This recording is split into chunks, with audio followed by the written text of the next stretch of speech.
Us human beings have a unique power in the creation. We are the bridge between the power of spirit above and the power of matter below. We are the link that crosses the chasm between this recovery of the relationship of these two principles and the discovery of what is the next stage of evolution in the interplay of these archetypal primal principles of spirit and matter. It is in our bodies as a representative of matter and in our consciousness as a representative of spirit that we are in our unique position. Actualizing this, making this available to us, in my experience, especially for those of you who are awakened, is becoming aware of this in your own experience, to wake up to the inherent power you are. This capacity of discovering what that is brings with it also the responsibility of that power. And it's in the sacredness of the opportunity we have as human beings that this transition can occur where our power becomes a channel for the universe to work out what is left in matter, for spirit to come and bring what is needed to meet the demand and the pressures and the requirement of this time of transition. So the Gita is pointing out the design that we find ourselves in, the context that we are living in order for right here, right now, coming into that quality of awakened self, we can begin to validate and see for ourselves and experience for ourselves the nature of our bondage, not as the bondage, but as the one who's recognizing the bondage, the one who's discovering their own bondage, not to be defeated, but ultimately to be empowered, to be able to come out of the consequence of the habit of the collective error and discover this inherent power that lies latent in all of us.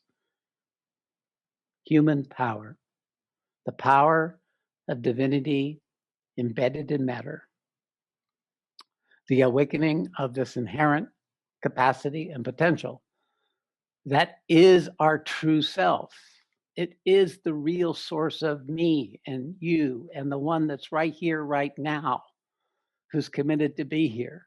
The I in you that had yourself be here, the I am that you are, that has you be here now to hear these words, is this same power that the Gita is pointing to. How is it that you ended up here? What is the power that you had to bring into your life and that you brought in up until this moment that has allowed you to be here and to actually be interested or open or capable of receiving this communication? See, this I am matters because it's in matter. Matter mattering because it's aware. The gift of our self-awareness is the first entry point to the recognition of the power. And as the Gita says to Arjuna in the second chapter, you never die. You were never born. None of them are. They come in and they go, playing out on the stage of the Prakriti, trying to work out the consequences and the and the events of the unfolding of the collective error as it tries to become something more than it's been.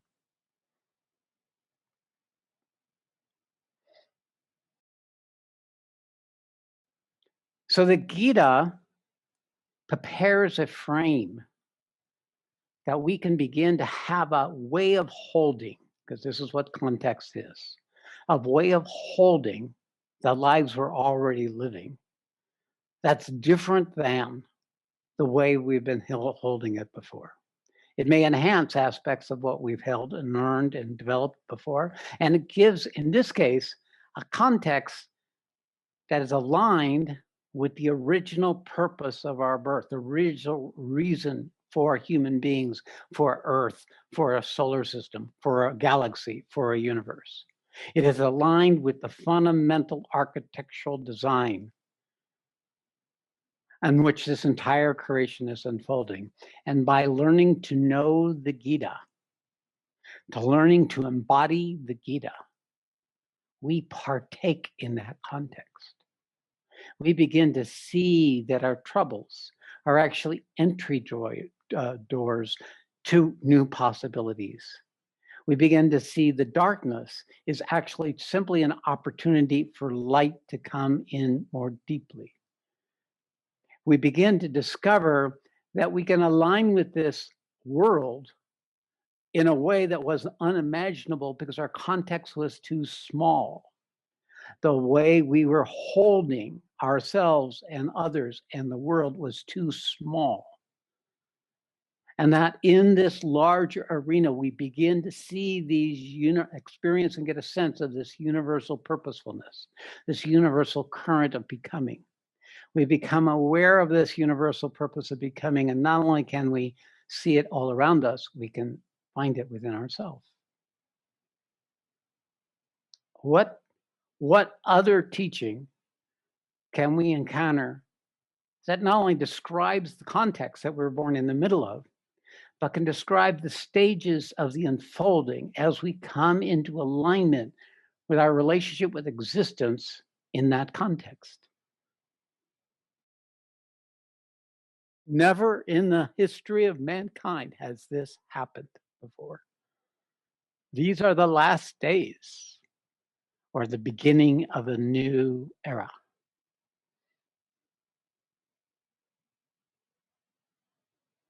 Now, I celebrate in that. I celebrate that because I eat all poison. My love is not limited by happy or sad or love or hate. It eats it all. It's all in that. That capacity is what is needed. It is needed. It is the work of the new Dharma to create poison eaters, to create those that can meet the chaos, those that can hold the context and see its purpose and not be overtaken and caught up into the current turbulence that's going on.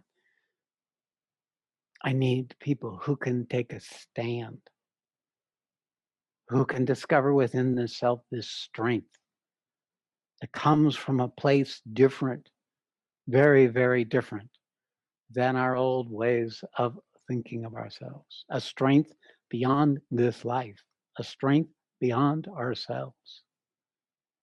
A capacity to come into relationship with existence that was unimaginable for human beings and come into existence together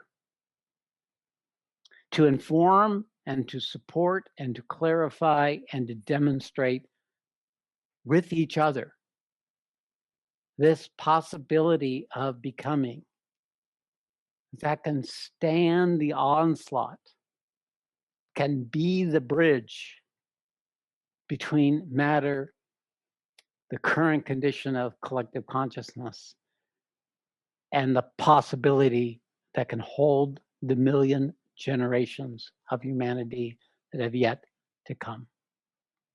And all that they could create, all that would be possible beyond the boundary of our imaginings at this point. Although I have in my samadhis touched some of these future moments in those nows, where when you're in the samadhis, you're in the one now where all future and all past are there.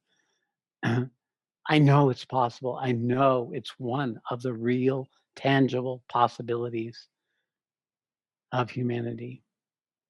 if it's allowed to continue to develop within the context of matter. Without matter, spirit cannot evolve. The possible unfoldings of the opportunities for delight, for existence, is diminished. The universe is starved for what we can bring. It is hungry for the vast emptiness to be able to know ānanda. It is a huge longing that's buried in its absolute total unwitting surrender to matter, waiting for an intervention that we are. It'll take at least 1 million generations for us to fulfill the opportunity of this physical universe, to fill it with life, to fill it with love, to open up possibility of evolution beyond anything we could imagine on this little world, in this remote solar system, on the fringes of a galaxy, amidst billions on billions and billions of stars.